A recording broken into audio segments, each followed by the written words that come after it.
understand what's going on in the New Testament and you never read the Old Testament.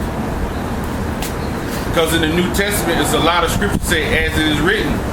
The as it is written mean it was already said in the Old Testament and vice versa. How you gonna say, oh, I just read the Old Testament and never read the New Testament? But you have cats be like, oh, you know, they don't believe Yahweh Shai came on the earth, so they don't read the New Testament. But you have prophecies that prophesied of Yahweh Shai in the Old Testament. In Deuteronomy, Moses prophesied about Yahweh Shai.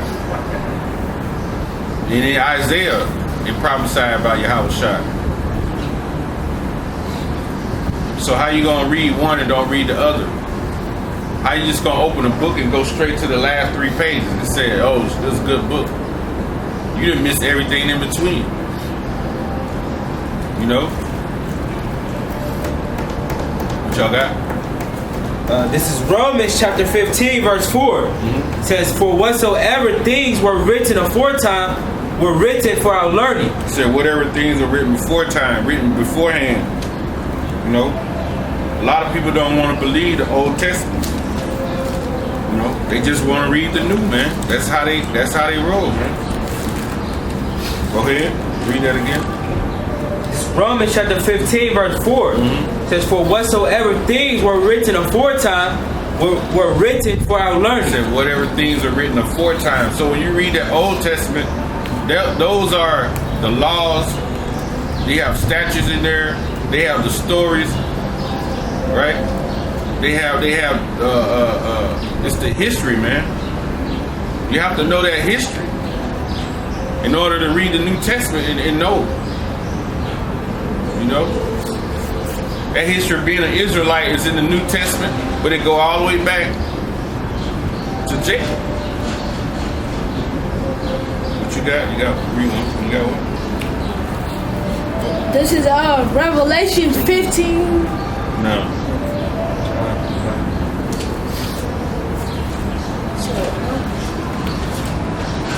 John 5:46.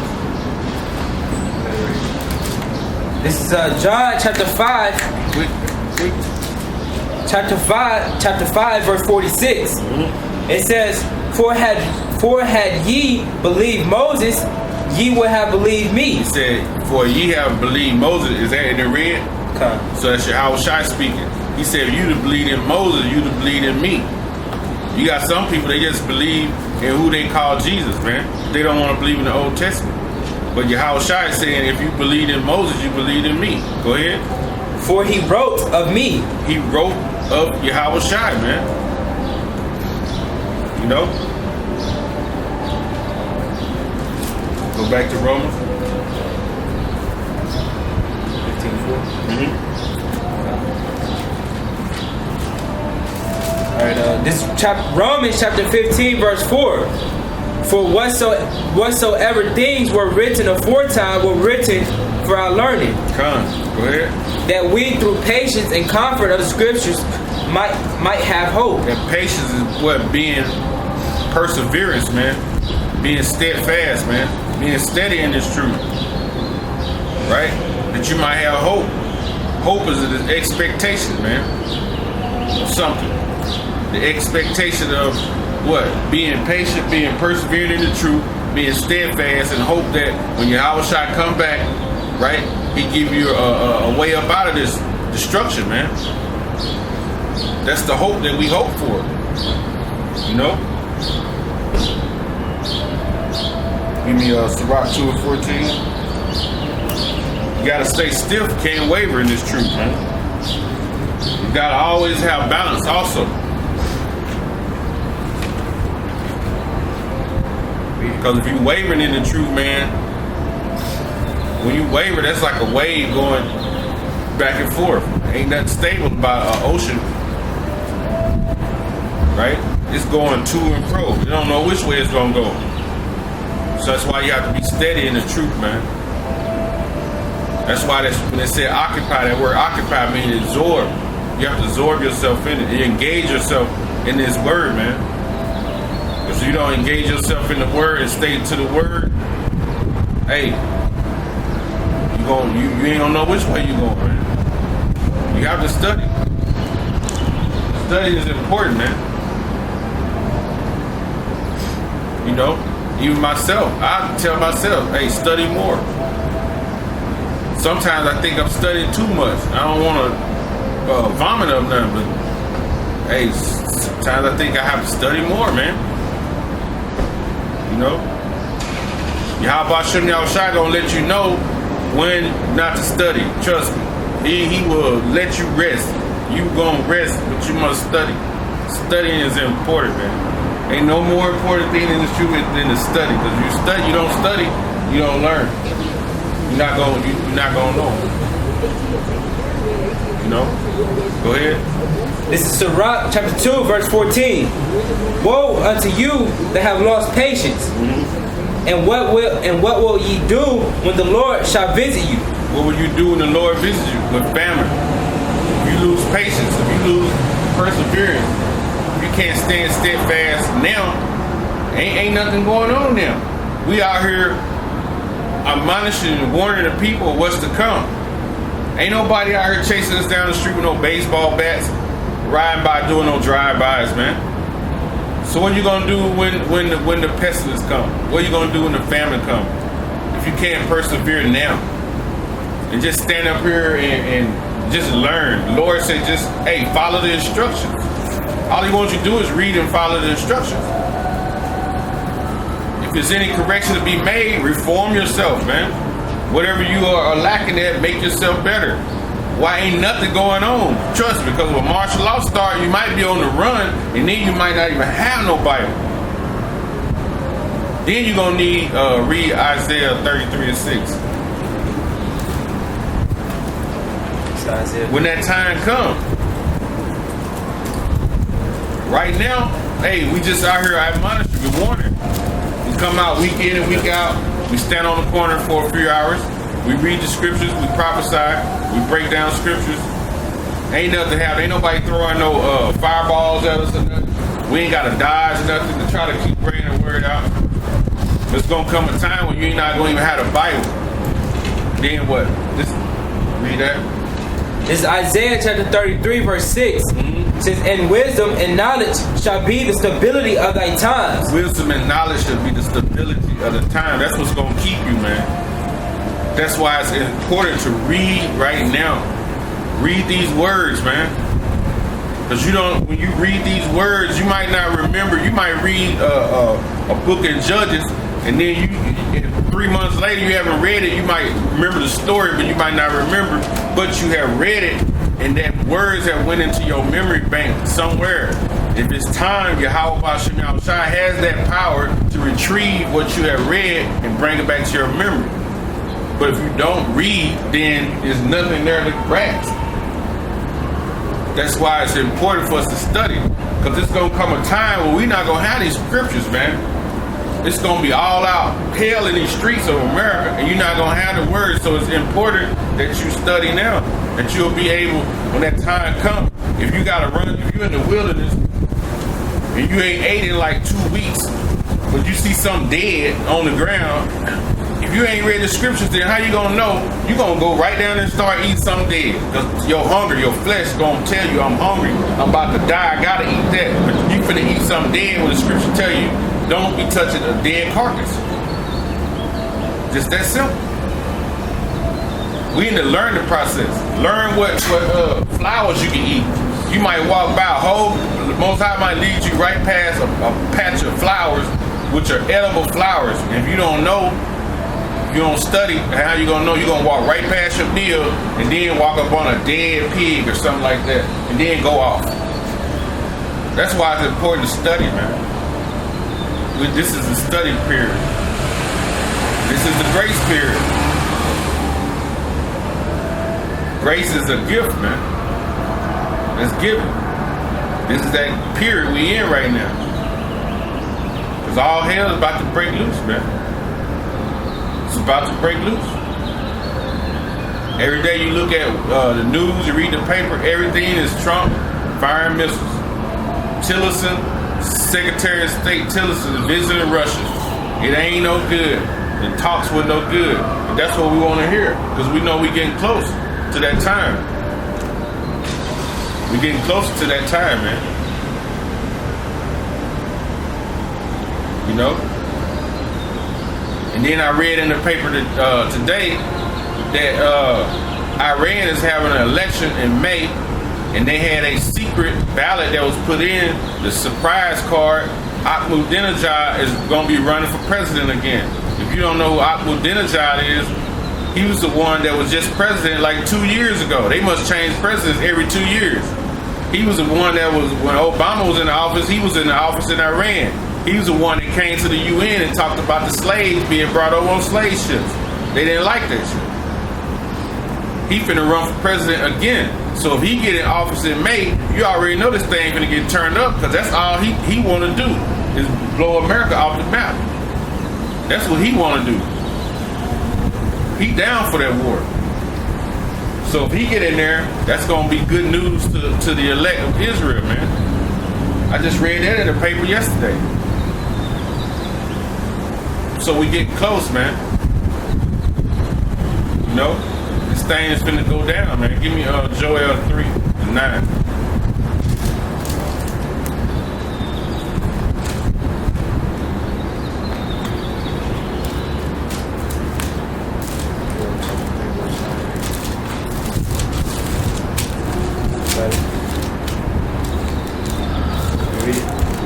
Go ahead when you get to it. This is Joel chapter 3, verse 9. It says, proclaim ye this among the Gentiles.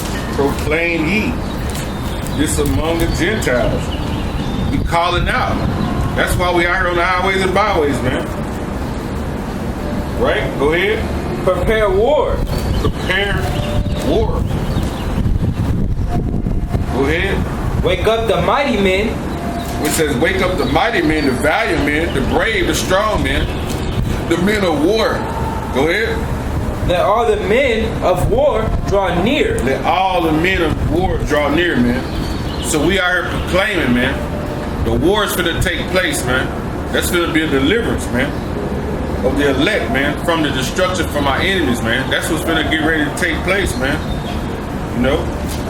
They getting these things ready for war, man. If you go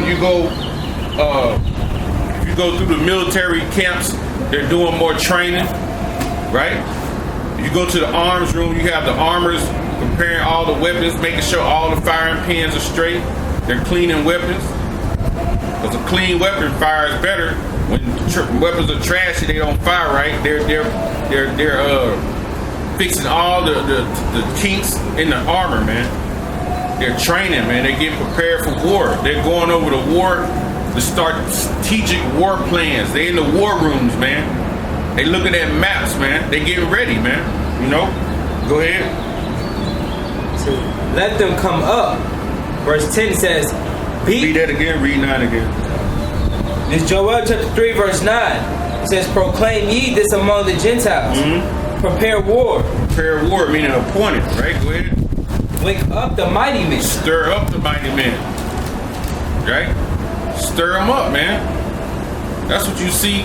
When you see the Most High is doing, everything Trump said, what? He blaming on Russia. They knew about this, they knew about that. That's gonna what? Piss them off. They gonna get stirred up. They get, tired of being saying, hey, they doing this and they doing that. And the Lord, soon in Ezekiel 38, he gonna put it on their mind, right? So he gonna be like, hey, it's time to get busy. It's time to push these buttons, man. But they've been preparing, man. Right? Being the war has been in. They've been working, they've been moving tanks to the region and all that. Go ahead. It says that all the men of war draw near. All the men of war, the generals, the captains, the men of courage, man. Like I said, they in there making plans, man. Making sure they going over everything, making sure everything is right, man, for this war. They got the scientists study creating the modern day blacksmith. They study creating nukes, man. They making sure all the nukes are working on the space stations, man, because nukes are mounted on those space stations. Most High is getting ready. He's getting them ready to really fight against the angels and to be taken down by his Son and the angels, man.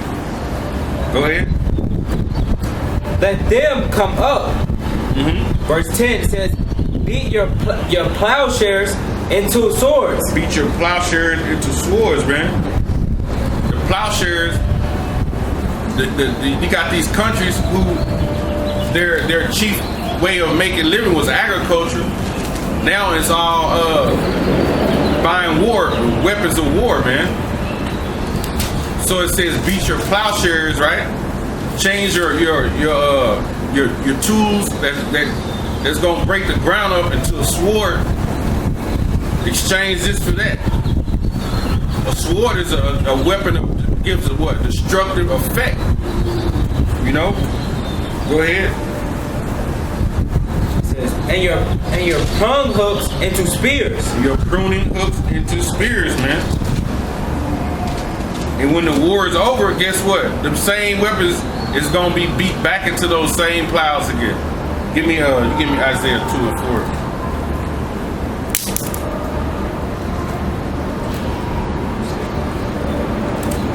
Read that again, what you just read.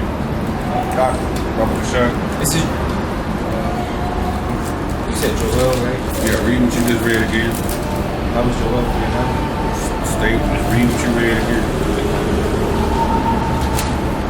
This is Joel chapter 3 verse 9. It says, proclaim ye this among the Gentiles. Prepare for war. Prepare for war.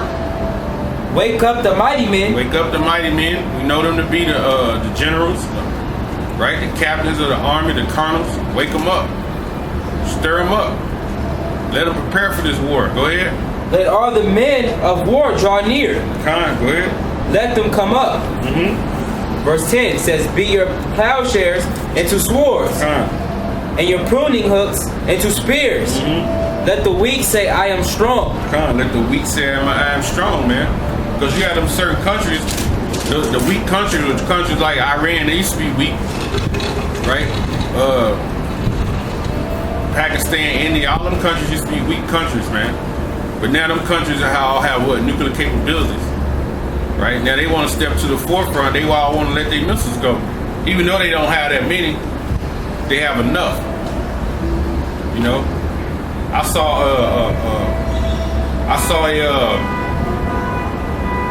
caption where it said like China had like 350 nukes. Pakistan had like 125, India had like 130. But Russia, the United States had 6,800 and Russia had like 7,300 nukes. That's enough, man. I mean, one or two nukes can destroy this place, man. So that lets you know when America get destroyed, it's gonna really be destroyed. They gonna really destroy this place, man. It's gonna be a lot of nuke shots. They probably got more than that. They were just probably putting that there just to give you a number. You read verse 10? Verse 10 it says, beat your plowshares into swords, and your pruning hooks into spears. Let the weak say, I am strong. So that money that used to be made to feed the people, now that money is used to be put in into their military, man. What you got? Isaiah 4. Read it loud. This is Isaiah 2 and 4. And he shall judge among the nations and shall rebuke many people, and they shall beat their swords into plowshares and their spears into pruning hooks. See, so the Lord, when the battle's over, it's gonna go back to that, man. You know, after the Lord rebuked them, after he punished them. Right now they're beating their plowshares into swords, and that said what? They're gonna beat their swords back into plowshares. You know? Go ahead, back in Joel 11. It's Joel chapter 3 verse 11. It says, assemble yourselves. Assemble yourselves. Hasten yourselves, man. Go ahead. And gather yourselves together round about. There to cause thy mighty ones to come down, O Lord. The mighty ones are who? The angels, man. Cause the mighty ones to come down. Those are the angels. You know? Read that again.